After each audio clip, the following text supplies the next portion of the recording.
खुलुमबाय गिबियावनो सोरजिथा क्रिएटिभिटी इउट्यूब चेनेलाव बयखौबो बरायनानै लानाय जालायबाय मोनसे आपडेट बीपीएफ नि मोनसे समनि लेङाइ गाहाय मावफुं सोद्रोमा बीपीएफ राजखान्थि दोलोआ बीटीसी सरकारखौ सामलायबाय थानाय समाव लेङाइ गाहाय मावफुं सोद्रोमा महरै सामलायबोनाय खाम्फा बरगयारी बिथाङा मोनसे जोबोद दुखुनांथाव बाथ्रा खौरां बिजोंफोरनि गेजेरजों बुंथिदों होननानै जों नुदों आरो बे बाथ्राखौ बिथाङा बुंथिदों। थारैनो बीटीसी बिसायख'थिया खाथियाव फैबाय बेखौ नोजोर बोनानैनो दायो गावजों गाव सोंखारिलायबाय थानाय बाथ्राया नुजाथिबाय। बेबायदिनो खाम्फा बरगयारी बिथाङाबो मोनसे दुखुनांथाव बाथ्राखौ बुंथिदों जेराव खाम्फा बरगयारीया बीपीएफ राजखान्थि दोलोनि सासे टपमोस्ट सिनियर दैदेनगिरिमोन नाथाय बिथाङा माखासे जाहोनफोरनि थाखाय यूपीपीएल राजखान्थि दोलोआव फैबाय। यूपीपीएल राजखान्थि दोलोआव बीपीएफ खौ नागारनानै फैनायखौ बीपीएफ नि टपमोस्ट लिडारफोर दैदेनगिरिफोरा गासिबो बाथ्राफोरखौ मोनथिजोबखागौ जेरैहाय प्रमिला रानी ब्रह्म, रिहन दैमारी, हाग्रामा महिलारीजों लोगोसे इमानुएल मोसाहारी आरो गुबुन गुबुन बीपीएफ नि गोजाम दैदेनगिरि एबा टपमोस्ट दैदेनगिरिफोरा गासिबो मोनथिजोबगौ खाम्फा बरगयारी बिथाङा मानो बीपीएफ राजखान्थि दोलोखौ नागारदों आरो यूपीपीएल राजखान्थि दोलोआव मानो हाबफैदों जायनि थाखाय बीपीएफ नि गोबांथार टपमोस्ट दैदेनगिरिफोरा दायो खाम्फा बरगयारी बिथांनि सायाव जेबो बाथ्रा बुङाखै। नाथायबा खाम्फा बरगयारी बिथाङा दुखु खालामनाया बेसो गोबांथार सिनियर दैदेनगिरिफोरानो जुदि खाम्फा बरगयारीनि सायाव बायदि बाथ्रा बुंथियाखै थामहिनबा दैदेनगिरि बिथांमोनहा गोजाम दैदेनगिरि बिथांमोनहा दासिमबो खाम्फा बरगयारीनि सायाव बायदि गाज्रि बाथ्राफोरखौ बुंथिनाय जायाखै मानोना बिथांमोनहा मिथिजोबखागौ। नाथाय दानि सानैसो गोदानथार दैदेनगिरि जायफोरा दैदेनगिरिनि मुं मोनदों बिथांमोनहासो दायो खाम्फा बरगयारी बिथांखौ बायदि गाज्रि रावजों सोंखारिबाय थादों बुंथिंबाय थादों बेखौसो बिथाङा दुखु मोनदों होननानै खौरां बिजोंफोरनि गेजेरजों बुंथिनानै होनायखौ नुनो मोननाय जादों। थारैनो बे बाथ्राखौबो बुंथिबावदों बिथाङा बीपीएफ राजखान्थि दोलोखौ मानो नागारदों बेखौ सिगाङावनो बुंखाबाय होननानै बुंदों नाथाय बीपीएफ राजखान्थि दोलोआव दायो मोजां प्लेनिं खालामनानै मोजां सावरायलायनानै दोलोआव बेबायदि जथाय सावरायलायनानै मोनसे डिसिसन एबा थांखि लानाय खामानिया दायो बीपीएफ राजखान्थि दोलोआव सोलिला होननानै बिथाङा बुंदों। खालि बीपीएफ राजखान्थि दोलोआ सरकाराव माबोरै फैफिननानै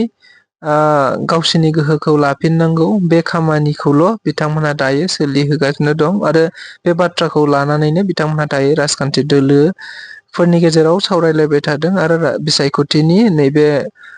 जानाखि केम्पेइन एबा राजखान्थियारि दोलोफोरनि सावरायलायनाय हाबाफारिफ्राव सावरायलायगासिनो दं होननानैबो बिथाङा बुंथिदों।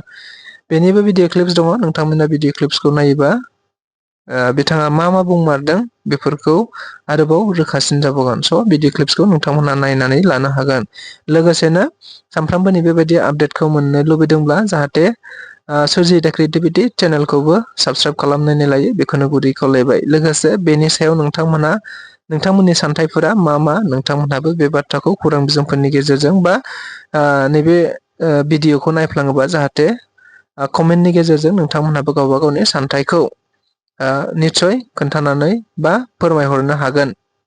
स' भिडिअ क्लिप्सखौ नोंथांमोनहा नायनानै लानो हासिगोन दायो। आं बे खोथाखौ बुंफेराखैमोन, आं उत्तर होआखैमोन, उत्तर होनोबो सानाखै, प्रयजनबो गैया। दिनै आं एसे रायखांदों दा आंनि बिबुंथियाव जे बीपीएफनि सेनियर नेताफ्रा दासिमबो आङो बीपीएफ नागारनायनि सायाव बे रोखोम सोंखारियाखै। खारन बीपीएफनि सेनियर दैदेनगिरिफ्रा गासिबो मिथिगौ जे आं मानो बीपीएफ नागारदों, खारनखौ मिथिजोबगौ। नोङो मानाव गेदेर प्रेसिडेन्ट हाग्रामा महिलारियाबो मिथिगौ, जोंनि सासे सेनियर नेता प्रमिला बायदेवआबो मिथिगौ, तद्रुप माखासे जि उननि रबिराम नार्जारिखौनो बुं, रिहन दैमारिखौनो बुं आरो इमानुएल मोसाहारिखौनो बुं, बेबायदि गासिबो सेनियर दैदेनगिरिफ्रा मिथिजोबगौ। ओंखायनो रावबो जेबो बुङाखै। नाथाय सानैसो उन्दै उन्दै दैदेनगिरिफ्रा बायदिसिना बुंदों नंगौ नोंथाङा बुंनाय बायदि आंखौ बेवहाय थांहां बैयाव थांहां गान्दौला राजाजों रुजुदों दा सोरबाया बखिदों होननानै बेखौ उत्तर होथारनांगौनि जेबो खारन गैया बिथांमोनहा आन्दायबाय आङो जेरैबायदि BPF दोलोआव गसंथाबनानै दंमोन गोबां खारनाव आङो नागारनानै UPPL दोलोआव हाबफैदों मानोना दिनै BTCनि भबिष्यत निर्णय खालामनायनि दायित्वखौ BPF दोलोनो होजाला BPF दोलोआव प्लेनिं मोनसे परिकल्पना लानानै खामानि मावनाय गैला बिथांमोनहा बोरैहाय इलेक्शनाव देरहानानै आरोबाव BTC सालायनो हागोन बेनि थाखायल' सेस्था खालामबाय थादों रायजो राजाफोरनो मोनसे जौगानायनि हाबाफारि लानानै जे परिकल्पना लानानै खामानि मावनांगौ जायगायाव बिभिन्न जाति गस्थि धर्मालम्बीफोरखौ राजनैतिक भाबै सामाजिक भाबै ज' खौसे खालामनांगौ ओनसोलाव नांलायनाय गैया बुलायनाय गैया मोनसे सान्थि परिस्थिति सृष्टि खालामनांगौ बेबायदि परिकल्पना BPF-नाव गैया गुबुन गुबुन जाति गस्थिनि भाषा संस्कृति साहित्य उन्नयननि खोथा बेनि थाखाय खामानि मावनांगौ बिथांमोनहा दिनै मोजां परिकल्पना लानानै मावनायखौ नुनो मोनाखै बरन्स दिनै UPPL-आ बेफोरखौ मावफुंनो थाखाय मोजां परिकल्पना स्ट्रेटेजि लानानै दिनै लासै लासै मावनायखौ नुनो मोनदों बेखायनो मोनफ्रोमबो जाति गस्थिनि दैदेनगिरि एबा रायजो राजाफ्रा UPPL दोलोनि प्रति नोजोरा साबसिन जादों आरो आकर्षण जादों ओंखायनो दिनै UPPL दोलोआनो फैगौ इलेक्शनाव जेरैखि जाया देरहाखागोन आरो सरकारखौ UPPL दोलोआनो दागोन दिनै UPPL दोलोआ रायजो राजानि समर्थन जोबोद मोजां आरो जोबोद स्ट्रं जानानै दं बेवहाय आं नुनो मोनदों जे एबार UPPL-नि देरहानाया निश्चित जानानै दङ बयबो साहानिफ्राय खोलासिम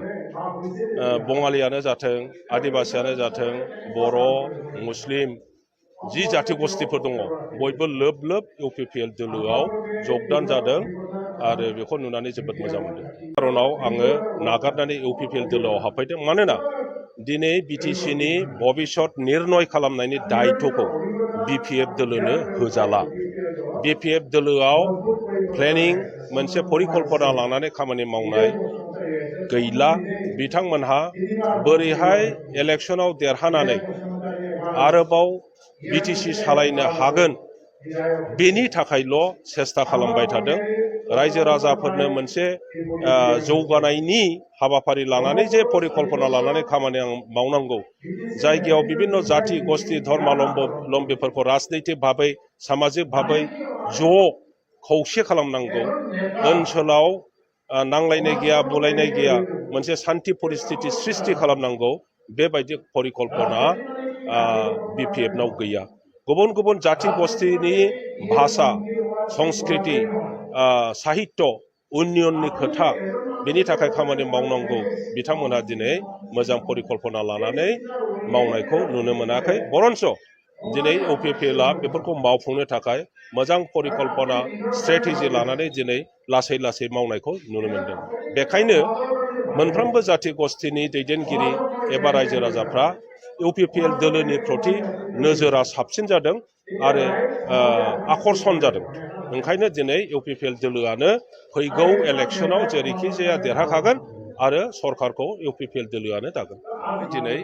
UPPL दोलोआ रायजो राजानि समर्थन जोबोद मोजां आरो जोबोद स्ट्रं जानानै दं बेवहाय